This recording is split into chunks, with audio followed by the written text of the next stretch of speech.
Coming back to our topic, मैं आपसे अर्ज़ कर रहा था कि आप लाजमी तौर पर जो है वो अपनी रिसर्च करें, अपना होमवर्क करें। ये जो पर्टिकुलर गाड़ी मैं देखने जा रहा हूँ, इन्होंने मुझे ऑलरेडी इन्फॉर्म कर दिया है कि गाड़ी के जो रेडियो सिस्टम है उसके जो ऑडियो कमिंग आउट है वो बाज़ औक़ात बंद हो जाती है, which is a red flag. Number 2, उन्होंने मुझे बताया कि गाड़ी के एग्जॉस्ट में कोई काम है, या तो कैटलिक कन्वर्टर चेंज होगा या उन्होंने कहा कि फ्लैंज उसका जो है ना वो चेंज होगा। ये भी रेड फ्लैग है, विच मीन्स 2 थिंग्स कि या तो उस पर रस्ट है या किसी ने उसके साथ जो है ना प्ले अराउंड किया है माजी में, जिसकी वजह से वो पार्ट फेल हुआ है और चेक इंजन की लाइट ऑन है।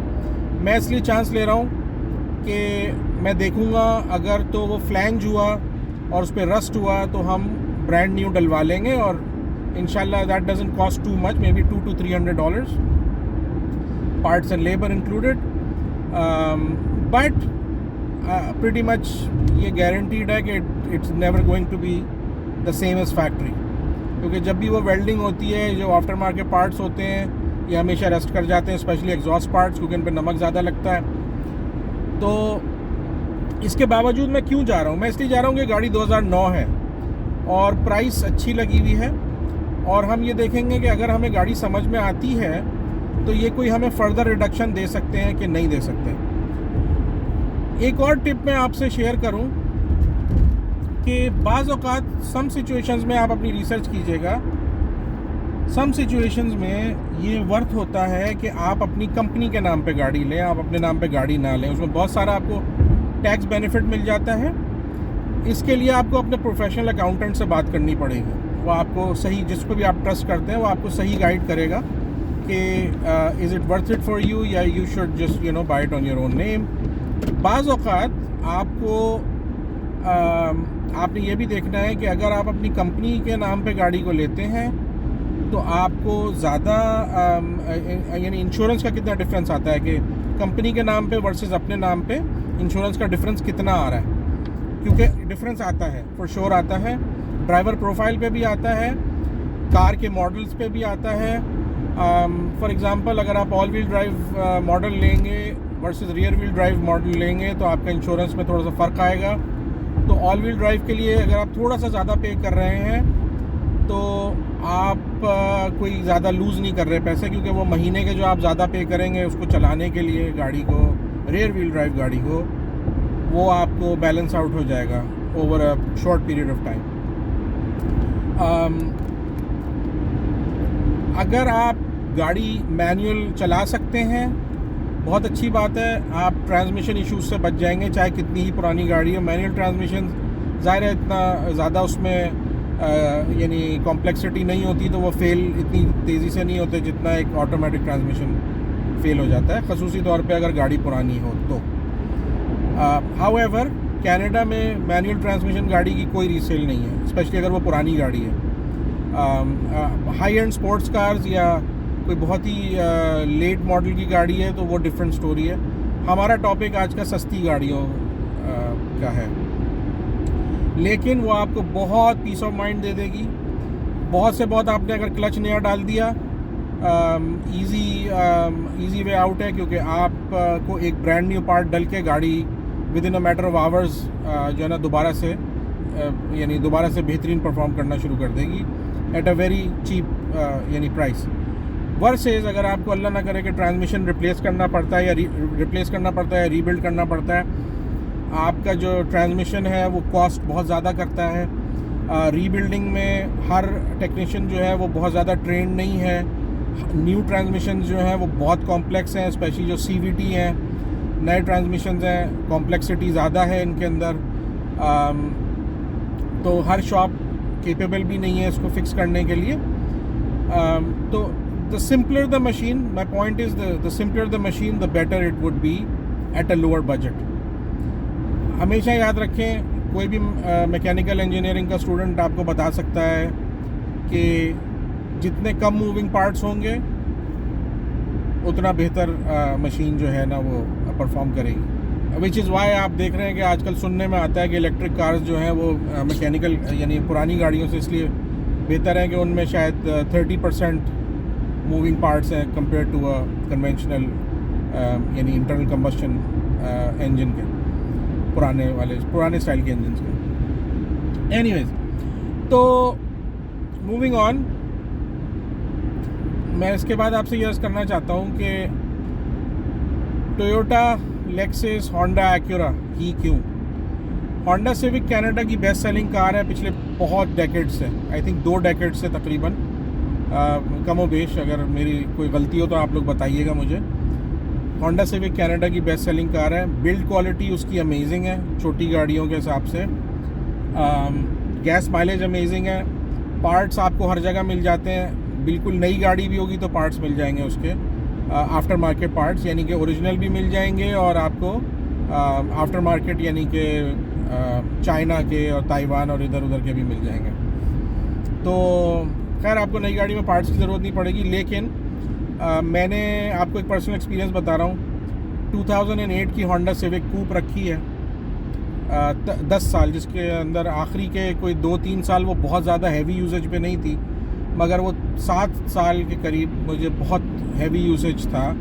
उसको मैंने तकरीबन मैं भूल गया हूँ, तकरीबन 210,000 किलोमीटर्स के करीब मैंने चलाया। मुझसे पहले 25-27 हज़ार जो है वो प्रीवियस ओनर ने चलाई हुई थी, और उस गाड़ी में ज़ीरो मेंटेनेंस आई है। अगर आप इंडिया पाकिस्तान से कहीं से आ रहे हैं, इंशाल्लाह कनाडा आएंगे आप या आने का इरादा रखते हैं, तो आपको पता है कि जो डस्टी इन्वायरमेंट होती है वहाँ पे एट द वेरी लीस्ट आपको एयर फिल्टर, थ्रॉटल बॉडी जो है ना, ये चीज़ें क्लीन करवानी पड़ती हैं एवरी फ्यू 1000 किलोमीटर। तो मैं आपको ये बात बताऊं कि मैंने उस गाड़ी को जो है ज़ीरो मेंटेनेंस पे चलाया, सिवाय ऑयल चेंज के और ब्रेक चेंज के कुछ नहीं किया मैंने उसमें। ये बात मैं आपको बता रहा हूँ, 10 साल मैंने रखी और 10 साल बाद वो गाड़ी बेची है, फेंकी नहीं है। अच्छा, आजकल जो है वो कनाडा में जो बहाना यूज़ किया जा रहा है वो चिप शॉर्टेज और पार्ट शॉर्टेज का है, जिसकी वजह से न्यू कार प्राइसिंग बहुत हाई हो गई है और न्यू कार डिलीवरी डेट्स बहुत ज़्यादा हो गई हैं। अब ये 2023 का जनवरी है जब मैं ये वीडियो रिकॉर्ड कर रहा हूँ, आगे हालात चेंज हो जाए तो पता नहीं, इसलिए कार प्राइसेस ऊपर चली गई हैं काफ़ी ज़्यादा। तो ये जो गाड़ी हम पर्टिकुलर देखने जा रहे हैं, ये $5,000 मांग रहे हैं इस गाड़ी का, प्लस टैक्स प्लस लाइसेंसिंग जो भी होती है। तो और ये एज इज़ बेच रहे हैं। अब एज इज़ बेचने में ये चक्कर होता है कि भाई गाड़ी सर्टिफाइड नहीं है, गाड़ी के अंदर सेफ्टी सर्टिफाइड नहीं है, गाड़ी के अंदर जो भी प्रॉब्लम्स आएंगे वो मेरी जिम्मेदारी है। मैं उनको अकाउंटेबल नहीं होल्ड कर सकता डीलर को। इवन अगर सेफ्टी सर्टिफाइड गाड़ी हो भी तब भी मैं नहीं उनको अकाउंटेबल होल्ड कर सकता। लेकिन ये कम से कम आपको पता होगा कि यार जो बेसिक सर्टिफिकेशन की चीज़ें हैं ना, कि horn, headlights, turn signals, brakes, tyre की जो है ना थ्रेड, वो सब चीज़ें जो है ना एक हद तक उनकी रिस्पॉन्सिबिलिटी होती है ऑन पेपर, मगर ये सब्जेक्टिव है, उनके ओपिनियन से। मैंने ऐसी गाड़ियाँ भी ख़रीदी हैं कि जिनके अंदर टायर ऑलमोस्ट 20%, 10% थे, उन्होंने सर्टिफाई कर दी गाड़ी, और जब मैं गाड़ी लेके जाऊँगा तो वो चला रहा था तो गाड़ी जो है वो व्हील स्पिन होना शुरू हो गया, तो मुझे इमीडिएटली टायर्स की ज़रूरत पड़ी। ये बहुत कॉमन है। तो सब्जेक्टिव है, ये 25-30 साल पुराना, एक्चुअली नहीं, ये 30-35 साल पुराना सर्टिफिकेशन स्टैंडर्ड है जो कि आउटडेटेड है। और जिस तरह हर जगह ब्यूरोक्रेसी की वजह से चीज़ें जो है फंसी रहती हैं, इसलिए कनाडा में भी ये सिस्टम आज भी राइज है। और शुक्र अल्लाह का ये है कि उन्होंने ये बेवकूफ़ाना इमिशंस का जो है टेस्ट ख़त्म कर दिया है, वरना उसकी वजह से और दिक्कत हुई थी लोगों को। और जो ब्लैक मार्केट के अंदर लोगों ने अपने बड़े बड़े घर खड़े कर लिए हैं ये फेक सर्टिफिकेशंस बेच के और 2 नंबर काम करके, वो आपके शायद पता ही हो या किसी नहीं पता हो तो आप किसी एक्सपीरियंस बंदे से पूछिएगा। तो मतलब यानी scheme did not help, rather it made life difficult for most people. Anyways, तो ये है। और आपने कार डीलर्स जो है ना, मेरा एक्सपीरियंस ये रहा है कि मैं पाकिस्तान में और कनाडा में तकरीबन बराबर हैं। इनकी कोई भी बात पे ट्रस्ट करने के बाद मुझे नुकसान ही हुआ है अनफॉर्चुनेटली। मगर हर दो उंगलियां एक जैसी नहीं है, अच्छे लोग भी हैं, मगर मेरा एक्सपीरियंस बहुत नेगेटिव रहा है कार डीलर्स के साथ। इसलिए मैं जब भी किसी गाड़ी की परचेज़ करता हूँ तो मैं अल्लाह तवक्कल करता हूँ और अपनी रिस्पॉन्सिबिलिटी पे करता हूँ, ताकि जो है वो डिसअपॉइंटमेंट से बचूँ और कोई गलत यानी किसी किस्म का नेगेटिव एक्सपीरियंस ना हो जाए। तो आगे बढ़ते हैं। आपने ये देखना है कि देखें गाड़ी के जो विजुअली आपने देखना है कि टायर्स कितने रह गए हैं। लो ट्रेड का टायर तकरीबन इमीडिएटली रिप्लेस होगा, क्योंकि एक तो आपको पता है यहाँ का क्लाइमेट हार्श है, दूसरा ये कि आप इतने कम पैसों की चीज़ के पीछे आपकी लाइफ को दाव पे लगाना अच्छी बात नहीं है। लेकिन इट्स एन एक्सपेंस। आजकल 17 इंच का एवरेज जो सेट ऑफ 4 आ रहा है कॉस्को में, वो तकरीबन मेरा ख्याल है बिटवीन $800 to $1200 होगा एक एवरेज जो प्रोडक्ट है।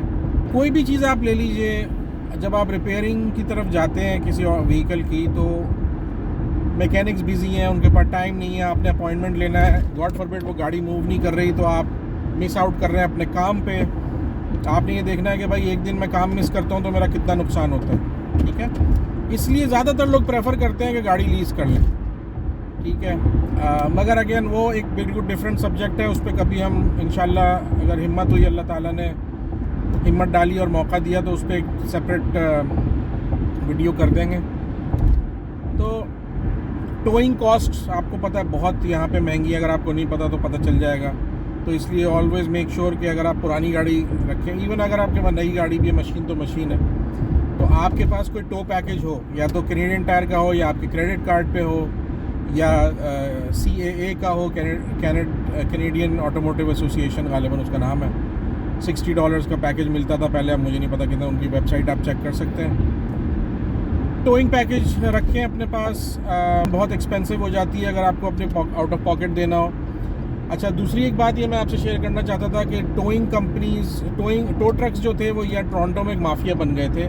उनको अब कंट्रोल करने की कोशिश करी तो जा रही है और उन्होंने कुछ लोगों को लाइसेंस दिया है कि वो जो है GTA में ऑपरेट कर सकते हैं हाईवेज़ पे, मगर हर एक नहीं कर सकता। तो आपको ये केयरफुल होना होता था कि ये जो गाड़ी, अगर अल्लाह ना करे आप एक्सीडेंट में इन्वॉल्व हो जाते हैं या आपकी गाड़ी डिसेबल हो जाती है, ये टो ट्रक आपकी गाड़ी को ले कहाँ पे जा रहा है, उसको आप इंस्ट्रक्शन क्लियर दें कि भाई गाड़ी फ़लाँ वर्कशॉप में जाएगी या फ़लाँ जगह जाएगी। वरना ये यूजुअली किसी पाउंड में, किसी पार्किंग लॉट में खड़ी करके उसके ऊपर पर डे जो है ना वो चार्जेस आपसे चार्ज करेंगे या आपकी इंश्योरेंस कंपनी से चार्ज करेंगे, whatever the case may be. So just be aware of these few facts जो कि यहाँ पे प्रॉब्लम्स आई हैं लोगों को। वीडियो करने का मकसद ये है कि ये कुछ टॉपिक्स हैं जो मैं आप लोगों के साथ शेयर करना चाह रहा था।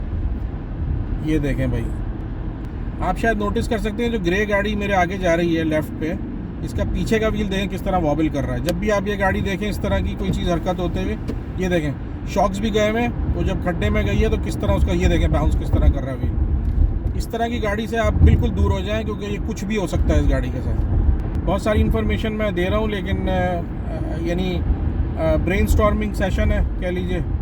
मैं कोशिश ये कर रहा हूँ कि मैं आपको मैक्सिमम अमाउंट ऑफ इन्फॉर्मेशन दे सकूँ, जल्द से जल्द दे सकूँ, और आप इससे फ़ायदा उठा लें इंशाल्लाह, और मेरी दुआ करें इंशाल्लाह।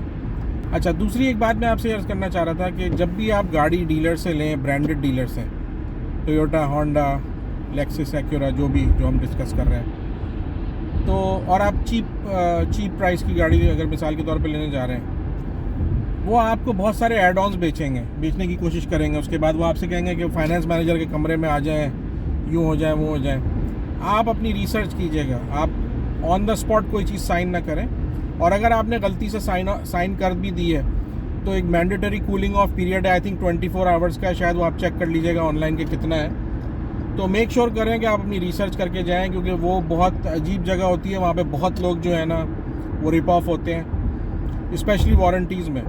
टायर वारंटी हो गई, इंजन पावर ट्रेन वारंटी हो गई इंजन ट्रांसमिशन की, उसके फाइन प्रिंट में पढ़ें कि क्या कुछ कवर्ड है, क्या वो नो क्वेश्चंस आस्क वारंटी है, या वो आपको किसी पर्टिकुलर वर्कशॉप पे लेके जानी पड़ेगी गाड़ी जो आपके घर से शायद 500